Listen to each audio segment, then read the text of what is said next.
নমস্কার, আমি অমিত গোস্বামী। আমার চ্যানেল স্ট্রেট কাটে আপনাদের প্রত্যেককে স্বাগত জানাচ্ছি। গতকাল শেখ হাসিনার ফাঁসির রায় ঘোষণা হয়েছে। তারপর থেকে যে কথাটা বারবার করে আমরা বলে চলেছি সেটা হচ্ছে এটা আর কিছুই নয়, একটি রাজনৈতিক প্রহসন মাত্র। অর্থাৎ বাংলাদেশের এই মুহূর্তে দখলদারি সরকার, অনির্বাচিত অগণতান্ত্রিক সরকারের প্রধান শেখ ইউনূসের একটি প্রতিহিংসামূলক একটি ষড়যন্ত্র মাত্র, আর কিছুই নয়। প্রথম কথা হচ্ছে, কাল সারা দিন রায়দানের বিভিন্ন অংশ এবং শুধু তাই নয়, কোর্ট রুমের প্রত্যেকটা জিনিসই দেখেছি, যেটা দেখে আমাদের প্রচণ্ড রকমের হাসি পেয়েছে। তার কারণ বলে রাখি, যেটাকে কেন আমরা রাজনৈতিক প্রহসন বলছি। প্রথম রাজনৈতিক প্রহসন হচ্ছে সেটা হচ্ছে একটু পরেই আমি একটি ভিডিও দেখাবো, তাতে বুঝতে পারবেন। অর্থাৎ শেখ হাসিনার কল রেকর্ড যেটা গৃহীত হয়েছে আদালতে, সেটা গ্রহণযোগ্য কি? অর্থাৎ যিনি কল রেকর্ডটি সংগ্রহ করেছেন এবং কল রেকর্ডটি আদালতে জমা দিয়েছেন এবং আদালতে তিনি সাক্ষ্য দিয়েছেন যে এই কল রেকর্ডটা জেনুইন, অথচ তিনি কি বলছেন যে তিনি কল রেকর্ডটি জোগাড় করেছেন কিভাবে? প্রথম কথা হচ্ছে, তারা বিটিভি থেকে শেখ হাসিনার কণ্ঠস্বর নিয়েছেন। নেওয়ার পরে শেখ হাসিনার যে একটি কণ্ঠস্বর অর্থাৎ টেলিফোনিক সংলাপ, সেটার সাথে সেই কণ্ঠস্বর মিলিয়ে বুঝতে পেরেছেন যে না, এটা শেখ হাসিনারই টেলিফোনিক সংলাপ। এবং তিনি স্বীকার করেছেন যে ব্যাড বক্স নামে একটি সফটওয়্যার দিয়ে তিনি এই কাজটি করেছেন। অর্থাৎ টেলিফোনিক সংলাপের সাথে শেখ হাসিনার সত্যিকারের কণ্ঠস্বর যে এক, সেটা তিনি বলেছেন। আমার সাথে রয়েছেন প্রসিকিউটর তানভীর জোহা, যিনি জুলাই গণ অভ্যুত্থানে যে মামলাগুলো, প্রত্যেকটি মামলা তিনি কিছু অসাধারণ কাজ করেছেন।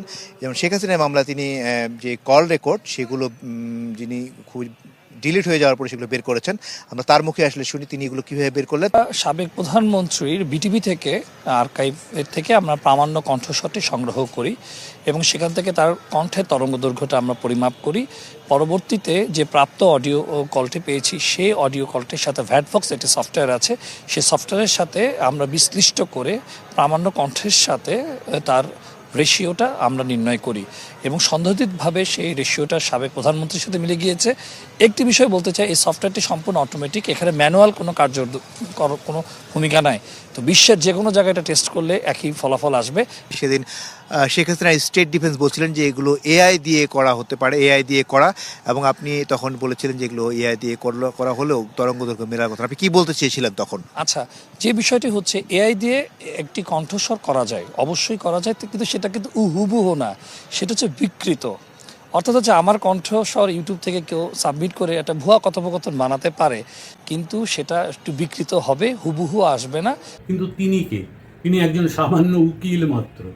তার কি অথরিটি আছে যে শেখ হাসিনার কণ্ঠস্বরকে সেই টেলিফোনিক কণ্ঠস্বরের সাথে মেলানোর অধিকার তার নেই। কিন্তু কেননা ভারত কেন, যে কোনো সভ্য দেশে আমরা দেখি আদালত স্বীকৃত একটা সংস্থা থাকে যারা এই কণ্ঠস্বর মেলায়, অর্থাৎ অপরাধীদের কণ্ঠ এবং তাদের টেলিফোনিক সংলাপ পাওয়া গেল। এবার অপরাধীদের অরিজিনাল কণ্ঠটা নিতে হয়। আমরা অন্তত পশ্চিমবঙ্গে বা আমরা ভারতবর্ষে সেই জিনিস দেখেছি।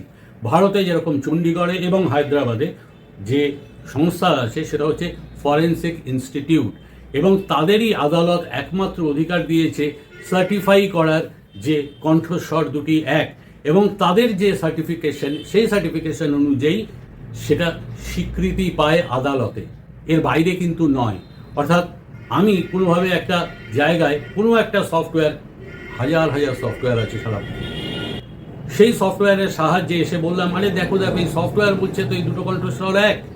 আদালত গ্রাহ্য নয় সেটা, এবং তার জন্যে যাকে লাগে সেটা হচ্ছে ফরেনসিক বিজ্ঞানী।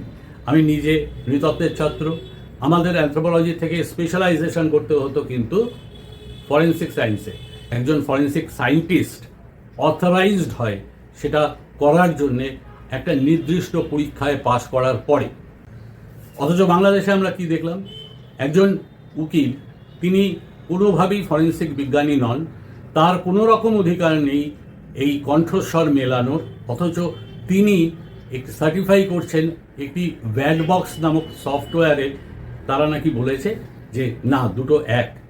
অথচ তাকে যখন ক্রস কোশ্চেন করা হয়েছিল, ক্রস কোশ্চেনটাও সাজানো, যাই হোক, তাকে বলা হয়েছিল এটা এআই নির্মিত। তিনি বলেছেন না না, এআই এ হুবহু হয় না, এটা বিকৃত করা যায়। কে বলেছে আপনাকে? এআই এর সাহায্যে কণ্ঠস্বর অ্যাপারেন্টলি হুবহু করা যায়, কিন্তু একমাত্র ফরেন্সিক বিজ্ঞানীরা তারা খুব চট করে ধরতে পারেন যে কোনটা অরিজিনাল আর কোনটা এআই নির্মিত। তার জন্যে যে সার্টিফিকেট একজন ফরেন্সিক বিজ্ঞানীর লাগে, সেটা একটা নির্দিষ্ট পরীক্ষায় পাশ করার পর, এবং সেই কোর্সটা করতে হয় এমএসসি করার পরে, তার আগে নয়। ব্যাপারটা ভীষণ রকমের স্পেশালাইজড জব, এবং ভারতে কখনো কোনো অবস্থাতে একজন অপরাধীর কণ্ঠস্বর মেলানোর জন্যে চণ্ডীগড় বা হায়দ্রাবাদ ইনস্টিটিউট ছাড়া অন্য কোনো জায়গার সার্টিফিকেট গ্রহণ করা হয় না, অন্তত আদালতে। ওটাকে বলে আদালত গ্রাহ্য প্রমাণ। অথচ শেখ হাসিনার বিরুদ্ধে আদালত গ্রাহ্য প্রমাণ ছাড়াই বলা হলো না না, ওইগুলো হচ্ছে অরিজিনাল। আমি এই কথা বলছি না যে ওটা শেখ হাসিনার কণ্ঠস্বর নয়, হতেই পারে, কিন্তু তা তো একটা সার্টিফিকেশন দরকার। তারা যদি চাইতেন, সত্যি কথা বলতে কি, তারা কিন্তু পৃথিবীর বিভিন্ন জায়গা থেকে করে আনতে পারতেন। শুধুমাত্র নিজের দেশে নেই বলে তারা অন্য দেশ থেকে এটা করাতে পারেন না তা নয়। অর্থাৎ সার্টিফিকেশনের পরোয়াই করলেন না মোহাম্মদ ইউনূস। তিনি কি করলেন? তিনি তার এক উকিলকে দিয়ে কোনো একটা সফটওয়্যারের নাম করে ওটাকে পেশ করে দিলেন, এবং সেটা আদালতে গ্রাহ্য হয়ে গেল। আজব ব্যাপার। দ্বিতীয় প্রহসন যেটা আমার চোখে পড়েছে, সেটা হচ্ছে 5ই অগস্ট শেখ হাসিনা দুপুরবেলায় বাংলাদেশ ছেড়ে যান। আশুলিয়ায় বিকেল 4টের সময় জনতা থানা আক্রমণ করে। আগের দিন এনায়েতপুরে থানায় পুলিশকে মেরে পিটিয়ে খুন করা হয়েছিল বলে আশুলিয়া থানার পুলিশ থানার ভেতর থেকে গুলি চালায়। গুলি চালানোর পর তারপরে মারা যায় 5 জন বা 6 জন, এবং তারা মারা যাওয়ার পর তার ছবি তারা তুলে সেগুলোকে বিভিন্ন রকমের গণমাধ্যমে তারা প্রচারিত করে। এই আশুলিয়ায় সেই খুন করে তাদের আগুন দেওয়ার যে ঘটনা, পুলিশ ভ্যানে যে আগুন দেওয়া হয়েছিল এবং সেই আগুনে এই মৃতদেহ ভস্মীভূত হয়েছিল বলে যে প্রচারটা হয়েছে, তার জন্য দায়ী করা হয়েছে শেখ হাসিনাকে। কিন্তু যদি আপনি সময় বিশ্লেষণ করেন, শেখ হাসিনা দুপুরবেলার মধ্যেই কিন্তু ক্ষমতা এবং বাংলাদেশ ত্যাগ করেছিলেন। তাহলে কোন যুক্তিতে এই অপরাধের জন্য ফাঁসি দেওয়া হলো? ব্যাপারটা খুব হাস্যকর নয় কি? এর সপক্ষে আপনি বাংলাদেশের প্রথম সারির কাগজ প্রথম আলোর 31শে অগস্টের এডিশনটা খুলুন, সেখানে একদম পরিষ্কার করে বলা আছে যে আশুলিয়ায় কি কি ঘটেছিল, এবং আশুলিয়ায় শেখ হাসিনা তখন ছিলেন না, তারপরে এই ঘটনাটি ঘটে। কাজেই এটা কখনো কোনোভাবে আদালত গ্রাহ্য নয়। একটা কথা আজ পরিষ্কার, সেটা হচ্ছে মোহাম্মদ ইউনূস বাংলাদেশকে আজ মোটামুটি অন্ধকার গহ্বরে ঠেলে দিয়েছেন, এবং দিতে চাইছেন কেন? না, ক্ষমতায় থাকার জন্য। এবং ক্ষমতায় বেশ কিছুদিন থাকার পরে তিনি নির্বাচন আজ অবধি ঘোষণা করেননি, এবং যার ফলে বিভিন্ন মানুষ কিন্তু এই মুহূর্তে বিক্ষুব্ধ। এই বিক্ষোভকে সামাল দিতে গিয়ে তিনি যেটা করলেন সেটা হচ্ছে আন্তর্জাতিক অপরাধ আদালত চালু করে দিলেন। আন্তর্জাতিক অপরাধ আদালত চালুই হয়েছিল 1971-এ যুদ্ধাপরাধীদের বিচারের জন্য। এর আরও অন্য কোনো ফাংশন ছিল না। তিনি যদি এটা হাইকোর্টে বা সুপ্রিম কোর্টে এই মামলাটা করাতেন, তাহলে বুঝতাম যে তার ইন্টেনশনে ফাঁক নেই, তিনি সত্যি শেখ হাসিনার বিচার চাইছেন।